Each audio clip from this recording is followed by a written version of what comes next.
Hello दोस्तों, स्वागत है आप सभी का आपके अपने यूट्यूब चैनल SRG स्टडी में। दोस्तों, आज के इस वीडियो में हम देखेंगे DLED प्रथम सेमेस्टर 2022 का छठा प्रश्न पत्र हिंदी।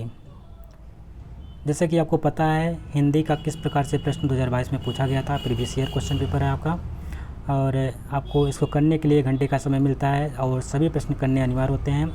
और आपका पूर्णांक की बात करते हैं तो 25 नंबर का ये प्रश्न पत्र होता है। इसमें 3 तरीके के प्रश्न पत्र में 3 प्रकार के प्रश्न पूछे जाते हैं। पहला तो लघु उत्तरीय होता है, जिसको हम बहुविकल्पी कहते हैं। फिर अति लघु उत्तरीय होता है, उसके बाद लघु उत्तरीय होता है। ये आपको करने के लिए इसमें 4 विकल्प रहेंगे, 4 में से सिर्फ एक ही सही रहेगा, उसको छांट करके लिखना होता है। अति लघु उत्तरीय को 30 शब्दों में इसका अर्थ देना, आंसर देना होता है, और लघु उत्तरीय को 50 शब्दों में इसका आंसर देना होता है। तो आइए वीडियो शुरुआत करते हैं। वीडियो शुरू करने से पहले यदि आप चैनल पे नए हैं तो चैनल को सब्सक्राइब कर लीजिएगा। वीडियो अगर पसंद आए कि तो ज़्यादा से ज़्यादा अपने दोस्तों के साथ शेयर करिएगा, और साथ ही साथ जो बेल आइकन है बगल में उसको प्रेस कर लीजिएगा, क्योंकि जब भी कोई वीडियो में अपलोड करेंगे तो उसका नोटिफिकेशन आप तक पहुंच सकेगा।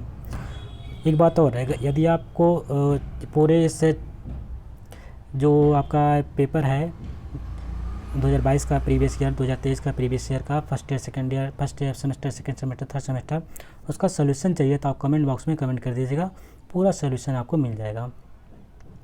पहले हम बात करेंगे प्रश्न नंबर 1 की, जो कि वस्तुनिष्ठ प्रश्न है, बहुविकल्पी प्रश्न है। प्रश्न नंबर 1 में पूछा जा रहा है अंतस्थ व्यंजन की संख्या कितनी होती है। अंतस्थ व्यंजन की बात कर रहा है तो व्यंजन से संबंधित आपको चीज़ें पढ़ के जानी है। हिंदी में क्या क्या इसमें महत्वपूर्ण हो जाएगा आपको, अल्पप्राण, महाप्राण, ठीक है। अंतस्थ व्यंजन क्या होते हैं, स्पर्श व्यंजन क्या होते हैं, सघोष क्या होते हैं, अघोष क्या होते हैं, आपको यह भी ध्यान रखना है। उस व्यंजन कितने हैं, स्वर कितने हैं, व्यंजन कितने हैं, ये सब डिटेल में आपको पढ़ना ही पड़ेगा। अगर यहाँ पे अच्छे से पढ़ लेते हैं तो आपको टेट या कभी भी टेट या सुपर टेट की तैयारी करेंगे या सी टेट की तैयारी करेंगे तो वहाँ पे इस प्रकार से प्रश्न पूछे जाते हैं। सी टेट में फ़िलहाल थोड़ा सा कम पूछा जाता है, लेकिन टेट और सुपर टेट में मतलब भर भर के प्रश्न यहाँ से आते हैं। तो अभी से तैयारी कर लीजिए। जब आप तैयारी कर रहे हैं, जब पढ़ ही रहे हैं, BTC के लिए तैयारी कर रहे हैं, तो कहीं ना कहीं इस चीज़ को आप अच्छे से भी तैयार कर लीजिए। तो जितने शब्द हमने बोले हैं, सघोष, अघोष, फिर उसके बाद आपको अल्पप्राण, महाप्राण, कौन से स्वर व्यंजन कौन से होते हैं, प्लुत स्वर कौन से होते हैं, स्वर कितने प्रकार से होते हैं, अंतस्थ व्यंजन कौन से, अनुनासिक क्या है, अनुस्वार क्या है, आपको ध्यान रखना है कि स्पर्श व्यंजन कौन से होते हैं, ऊष्म व्यंजन कौन से होते हैं, इन सब के बारे में पता कर लीजिएगा। और कितनी संख्या की होती है सब डिटेल में अच्छे तरीके से पढ़ लेंगे तो आपके आने वाले एग्ज़ाम में आपको ये बहुत ही सहायता करेंगे। फिलहाल हम बात करते हैं, अपने प्रश्न पे आते हैं। प्रश्न नंबर कह रहा है कि अंतस्थ व्यंजन की संख्या कितनी होती है। तो आपको पता होना चाहिए 4 कौन कौन से होते हैं, या, रा, वा, ला होता है। कौन सा है, या, रा, ला और वा, ये 4 अंतस्थ व्यंजन कहलाते हैं। तो आप इनको ध्यान में रख लीजिएगा। अगर आप संस्कृत की भी बात करेंगे तो इसमें भी 4 ही होते हैं, या, रा, ला, वा, लेकिन उसमें या, ला, रा और वा बाद में जाता है। तो या, ला पहले आता है, रा बाद में आता है। तो इस प्रकार से इसमें थोड़े से चेंज होते हैं, ये संस्कृत में बन जाते हैं। तो यहाँ से अगर तैयार करते हैं, थोड़ा सा अगर एक आगे पीछे कर लेते हैं तो आप संस्कृत से भी तैयार कर लेते हैं और हिंदी में भी तैयार कर लेते हैं।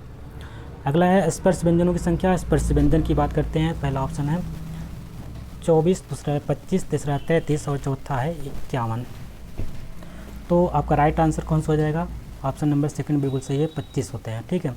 स्पर्श व्यंजन की बात करते हैं तो का से लेकर ज्ञान तक जो संख्या होती है स्पर्श व्यंजन कहलाती हैं।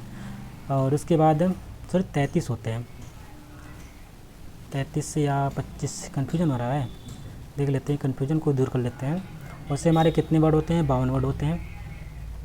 अगर हम 33 लेते हैं तो 33 में आपके स्पर्श व्यंजन जो होते हैं 33 प्लस 11, सॉरी 25 ही होता है, ठीक है, 25 हो जाएंगे, कोई राइट आंसर। निम्नलिखित में से कौन सा महाप्राण है। महाप्राण देखिए, मैंने बोला कि अल्पप्राण, महाप्राण सब सगो सब पूछे जा सकते हैं। तो महाप्राण पूछा गया है। महाप्राण की बात करते हैं, कौन सा नहीं है, सो पूछ रहा है कि कौन सा नहीं है। तो जो अगर हम देखते हैं, जो हमारा वर्ग क वर्ग होता है, प वर्ग, क वर्ग, च वर्ग, ट वर्ग, और उसके बाद प वर्ग, इस प्रकार से का में मतलब का, ख, ग, घ, यहाँ तक चलेगा, फिर च, छ, ज, ज यहाँ तक चलेगा, ये वर्ग कहलाता है, ठीक है। तो पहला, तीसरा और पाँचवा, यानी दूसरा वर्ड ख और घा, च, छ और जा, यानी सभी वर्ग के दूसरे और कौन सा है, चौथा, क, ख, ग, दूसरा और चौथा जो रहेगा वो क्या कहलाता है आपका महाप्राण कहलाता है। दूसरा और चौथा रहता है प्रत्येक वर्ग का दूसरा और चौथा यानी सम संख्या पे जो रहता है उसको हम बोलते हैं महाप्राण बोलते हैं। और महाप्राण में आप देखेंगे ये भी आ जाएगा, ये भी आ जाएगा, ये भी आ जाएगा, लेकिन इसमें जो का आपका है ये पहला और जो बचता है पहला तीसरा और पांचवा जो होता है ये हमारे अल्पप्राण कहलाते हैं। जिसको बोलने में कम हमारे मुंह से वायु निकले उसको हम अल्पप्राण कहते हैं। जिसको बोलने से हमारे मुंह से ज़्यादा वायु निकलती है उसको हम महाप्राण। तो का आसानी से बोल सकते हैं इस प्रकार से। महाप्राण कौन सा नहीं इसमें से है तो का नहीं होगा। और जबकि जो 3 शब्द दे रखे हैं वो महाप्राण है। कृस शब्द का विलोम क्या होता है तो ध्यान में रखना है। कृस का अर्थ होता है स्थूल। क्या होता है स्थूल। अगला प्रश्न है कि इसमें से भाषाई कौशल नहीं है। भाषाई कौशल की बात करते हैं लेखन, पठन या वाचन। तो ध्यान में रखेंगे भाषा कौशल की बोलते हैं तो उसको अब याद करने का तरीका क्या होता है सोबोपली। क्या है सोबोपली। ठीक है। सु से क्या हो जाएगा सुनना, बा से बोलना, बो से बोलना, पा से पढ़ना और ला से लिखना। तो सोबोपली ये आपके 4 भाषाई कौशल होते हैं। तो आपको लेखन तो आ गया, लिखना पढ़ना भी आ गया और बोलना भी आ गया, लेकिन आपका गद्य जो होता है ये आपका भाषाई कौशल नहीं होता है। यानी इसका राइट आंसर हो जाएगा ऑप्शन नंबर 2।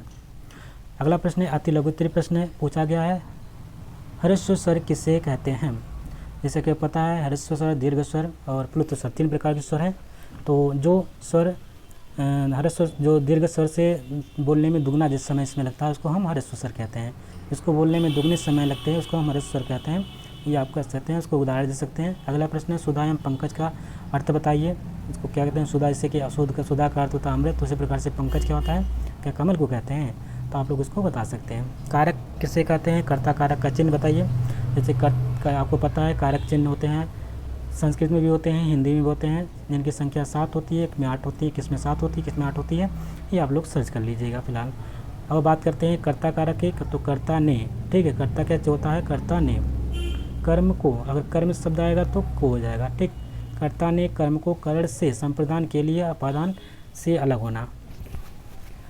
संबंध काकी ने, इस प्रकार से आपको ध्यान में रखना। सभी कर्ता के प्रश्न अगर आप याद कर लेंगे तो एक प्रश्न आपके एग्जाम में जरूर मिल जाएगा।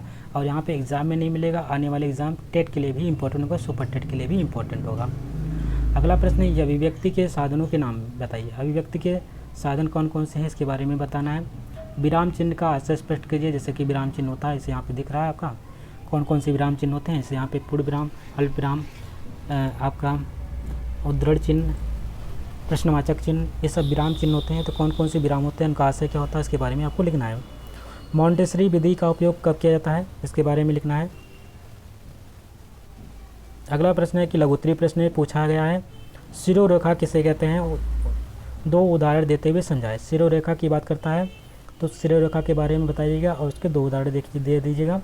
लेखन शिक्षण के महत्व को स्पष्ट कीजिए। लेखन शिक्षण से क्या महत्व होता है उसके बारे में बताइए। श्रुत लेख का अर्थ क्या होता है उसके महत्व को बताइएगा। ऊष्म व्यंजन किसे कहते हैं उसके नाम लिखिएगा। जो ऐसे व्यंजन जिसको बोलने में हृदय में ऊष्मा उत्पन्न होती है उसको ऊष्म व्यंजन बोलते हैं। तो सा तीनों सा होते हैं, उसके साथ एक हा भी जोड़ लीजिएगा। तो सा, बड़ा सा, छोटा सा और मूर्धन्य सा, तीनों सा को साथ एक हा हमारा होता है। ये 4 संख्या उनकी होती है उस व्यंजन की, कोई हम उस व्यंजन बोलते हैं जिसको बोलने में हमारे हृदय में ऊष्मा, यानी हृदय में ऊष्मा उत्पन्न हो, उसको हम ऊष्म व्यंजन कहते हैं। देवनागरी लिपि की विशेषताओं का उल्लेख कीजिए। हमारी देवनागरी जो लिपि है उसकी क्या क्या विशेषता है उसके बारे में आप पढ़ लीजिएगा। और विलोम, तुकांत एवं समानार्थी शब्दों के आशय को उदाहरण सहित समझाइए। ठीक है, उदाहरण सहित इसको समझाना है। विलोम शब्द किसे कहते हैं, तुकांत शब्द किसे कहते हैं, समानार्थी किसे कहते हैं, और इनको उदाहरण सहित आपको बताना है। तो आप जैसे पता है सबको, कोई भी आसानी से आपको विलोम बता दीजिए, इसका उल्टा जो होता है, तुकांत शब्द कौन से होते हैं, समानार्थी शब्द कौन से होते हैं, एक एक उदाहरण आप बता दीजिएगा। अगला प्रश्न है कि अनुस्वार अनुनासिक ध्वनियों में क्या अंतर होता है, बहुत ही इंपॉर्टेंट है। अनुस्वार में आपको चंद्रबिंदु दिखेगा, जैसे चाँद है तो ये चाँद के ऊपर जो चंद्रबिंदु है उसको अनुस्वार बोलते हैं। अनुनासिक में अंक की मात्रा आनी चाहिए, ठीक है, अंक की मात्रा ऊपर रहेगा तो उसको हम अनुनासिक बोलते हैं। तो अनुनासिक अनुस्वार हमने बताया था कि आप इसको आसानी से बहुत अच्छे तरीके से पढ़ के जाएंगे। तो जो अल्पप्राण, महाप्राण, सघोष, अनुनासिक है, नासिक है, अनुनासिक, अनुस्वार, संयुक्त वर्ण कौन से होते हैं, प्लुत स्वर कौन से हैं और ह्रस्व स्वर कौन से हैं, स्वर कितने प्रकार के होते हैं, इस सब संख्याएं पढ़ के जाएंगे तो आसानी से क्वेश्चन को कर पाएंगे। बहुत कम से कम 4-4, 5-5 क्वेश्चन यहीं से मिल जाते हैं आपके एक ही से चीज़ से। तो इसके बारे में पढ़ लीजिएगा बहुत आसानी से। सिर्फ आपके यहीं नहीं इंपॉर्टेंट होगा, टेट के लिए भी इंपॉर्टेंट होगा, पहले हमने बता चुके हैं। तो आशा करते हैं ये वीडियो यहीं पे कंप्लीट होता है। आशा करते हैं कोई वीडियो पसंद आएगी। यदि वीडियो पसंद आए इसको लाइक करिएगा, शेयर करिएगा और चैनल पे नए हैं तो चैनल को सब्सक्राइब भी कर लीजिएगा। मिलते हैं एक नए वीडियो में, तब तक के लिए नमस्कार, जय हिंद।